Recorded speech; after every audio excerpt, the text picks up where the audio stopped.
Hello and welcome guys, मेरा नाम है मानसू और मैं बीएसएफ के अंदर एक हेड कांस्टेबल मिनिस्टर हूँ। आज मैं आपको बताऊंगा कि जो अभी हमारा जो एसएससी सीजीएल का एग्ज़ाम है 2025 का, उसका जो प्री एग्जामिनेशन है वो अगस्त के अंदर शेड्यूल्ड ऑलरेडी है। 13 अगस्त से लेकर 30 अगस्त तक उसके एग्जामिनेशन होने वाले हैं।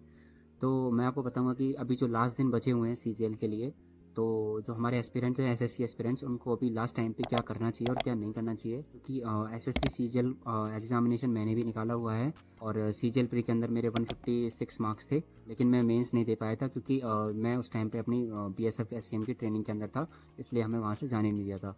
तो इस बार मैं मेंस दूंगा और इस बार मैं सीजीएल की प्री की तैयारी भी साथ में कर रहा हूँ और अपनी जॉब भी कर रहा हूँ और साथ में यूट्यूब भी कर रहा हूँ। तो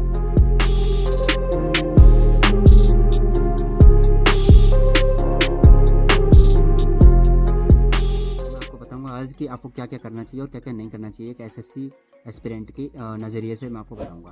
और ये वीडियो आप ज़रूर पूरी देखना, क्योंकि इसके अंदर आपको काफ़ी सारा अच्छा आइडिया मिल जाएगा कि आपको क्या करना चाहिए और क्या नहीं करना चाहिए।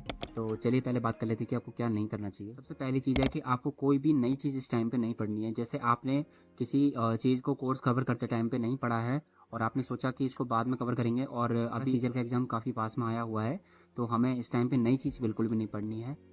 सेकंड चीज़ आपको क्या नहीं करनी है, कई जगह पे ऐसे मॉक्स होते हैं जहाँ पे अपने मार्क्स को देख के आप डीमोटिवेट हो जाते हैं, तो आपको वो बिल्कुल नहीं करना है कि आप अपने मार्क्स को देख के डीमोटिवेट हो जाएं, क्योंकि एट द एंड आपको बढ़िया परफॉर्म करना है। तो आपको अपने मार्क्स से डीमोटिवेट नहीं होना चाहिए, कि ये देखना चाहिए कि आपने कहाँ कहाँ गलती की है और उसको एनालिसिस करके आपको इम्प्रूव करना चाहिए।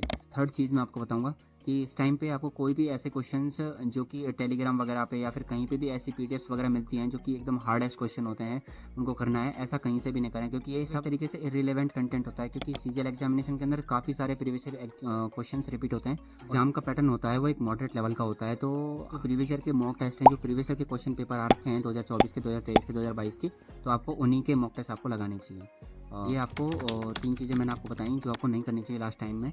अभी मैं आपको बताता हूँ कि आपको लास्ट टाइम के अंदर क्या क्या करना चाहिए। सबसे पहले आपको रिवीजन करना चाहिए जो भी आपने पढ़ा है। आपकी रिवीजन स्ट्रेटेजी जितनी अच्छी होगी, जितनी बेहतरीन आपकी रिवीजन स्ट्रेटेजी होगी, उतना ही बेहतर आप कर पाएंगे एग्जामिनेशन के अंदर। क्योंकि कई बार ऐसा आपने देखा होगा कि जब आप एग्ज़ाम कर रहे होते हैं, एग्जाम के अंदर बैठे होते हैं, आपको कोई क्वेश्चन स्ट्राइक हो रहा है, लेकिन आपको आपको लग रहा है दो ऑप्शंस में से कि क्या पता ये भी हो सकता है, ये भी हो सकता है, तो वहाँ हम लैग करते हैं कि हमारा रिवीजन कमज़ोर रहा है, इसकी वजह से हम उस चीज़ को रिकॉल नहीं कर पा रहे हैं। तो फर्स्ट ऑफ ऑल तो आपको रिवीजन एकदम बेस्ट तरीके से स्ट्रेटेजिक वे में होना चाहिए कि आपको कौन से दिन पे क्या क्या रिवाइज करना है। आज के 15 दिन आपको बिल्कुल ही रिवीजन के लिए छोड़ देने चाहिए, आपको कुछ भी नया नहीं पढ़ना।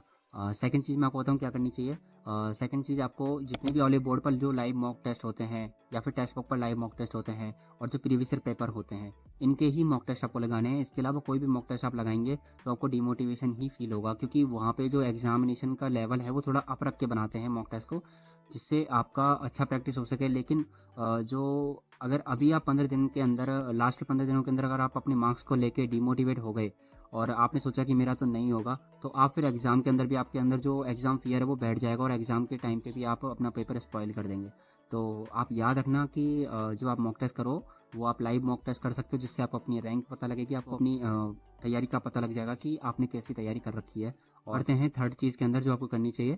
थर्ड चीज़ ये है कि जैसे आपने मॉक टेस्ट किया, मॉक टेस्ट का प्रॉपर एनालिसिस करना चाहिए। यानी कि जैसे आपने मॉक टेस्ट किया और उसके बाद हम क्या सोचते हैं कि हमारे जो जो क्वेश्चन गलत हो गए हमने वो देख लिए, और उसके बाद हम नया मॉक टेस्ट लगाने के लिए सोच लेते हैं अगले दिन के लिए या फिर उसी दिन के लिए। तो आपको ओवर मॉक टेस्ट नहीं लगाने हैं। यानी कि जैसे एक दिन में अगर आपने एक मॉक टेस्ट लगाया है तो टेस्ट लगा तो लिया, लेकिन उसका एनालिसिस इस तरीके से करना है आपको कि आप बेस्ट तरीके से उस मॉक टेस्ट को अगर दोबारा से कभी अटैम्प्ट करें तो आप में से मैक्सिमम आउटपुट निकाल पाएँ। फॉर एग्जाम्पल मान लीजिए आपने कई बार आप इनकरेक्ट क्वेश्चन को देख के छोड़ देते हैं कि इनकरेक्ट क्वेश्चन देख लिए और मेरे से जो अनअटेम्प्ट हुए थे वो क्वेश्चन देख लिए और उसके बाद में उसको रख देते हैं। लेकिन कई बार ऐसा भी होता है कि आपने कुछ क्वेश्चंस के ऊपर तुक्का लगाया था और वो क्वेश्चन आपने गैस वर्क करके सही कर दिए, और आपको आपने सोचा कि जो राइट क्वेश्चंस हैं वो तो मेरे राइट हैं, उनको देखने की जरूरत नहीं है, वो तो मैंने मतलब सीख ही रखे हैं। लेकिन उनके अंदर कुछ ऐसे क्वेश्चन जरूर होंगे जिन पर आपने गैस वर्क किया है, तो उनको आपको जरूर देखना चाहिए। तो आपने जितने भी क्वेश्चन आपने राइट किए हैं उनको भी आपको चेक करना चाहिए। तो ये एक चीज़ है जो एनालिसिस के अंदर आप ऐड कर सकते हैं लास्ट दिनों के अंदर, जिससे आपको एक इम्प्रूवमेंट मिलेगा। और जो भी आपको इनकरेक्ट क्वेश्चन और अनअटेम्प्टेड क्वेश्चन होते हैं उसकी आप नोटबुक मेंटेन कर सकते हैं 15-20 दिनों के लिए। जिससे आपको एक बेहतर आइडिया मिल जाएगा लास्ट दिनों के अंदर कि आपको कौन कौन से टॉपिक्स नहीं हो रहे हैं, टॉपिक्स पे आप जोर दे सकते हैं और उन्हीं की रिवीजन को आप बहुत अच्छे से कर सकते हैं। फोर्थ चीज़ जो आपको करनी चाहिए लास्ट टाइम एग्जाम के टाइम पे, कि जितने भी आपने सोर्सेज को फॉलो किया है अपनी प्रिपरेशन के ड्यूरिंग, जहाँ से भी आपने पढ़ा है, जहाँ से भी आपने जिस टीचर से भी पढ़ा है, आप उन्हीं टीचर के जो बुक वगैरह है या फिर जो भी चीज़ है उसी से आप रिवाइज़ करें। आप अपने सोर्सेज को छोड़ के कोई और सोर्स को ना पकड़ें कि आप लास्ट टाइम पे कि ये जैसे कई सारी यूट्यूब वीडियोस होती हैं कि लास्ट टाइम में ये सारा कर लीजिए, लास्ट टाइम में ये पढ़ लीजिए, लास्ट टाइम में वो कर लीजिए, ऐसे करके लास्ट टाइम की 15 दिन की स्ट्रैटेजी 15-20 दिन की स्ट्रैटेजी चेंज करके, तो ये आपके लिए बिल्कुल भी बेनिफिशियल नहीं होगी अगर आप चेंज करते हैं तो।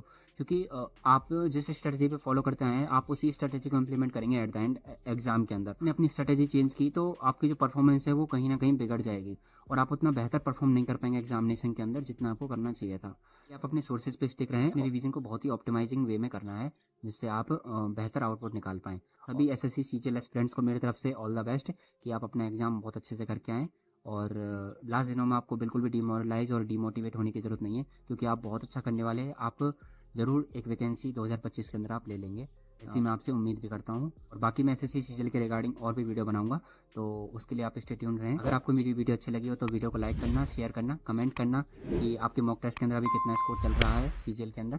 और मिलते हैं किसी और वीडियो के अंदर। टिल देन बाय, जय हिंद।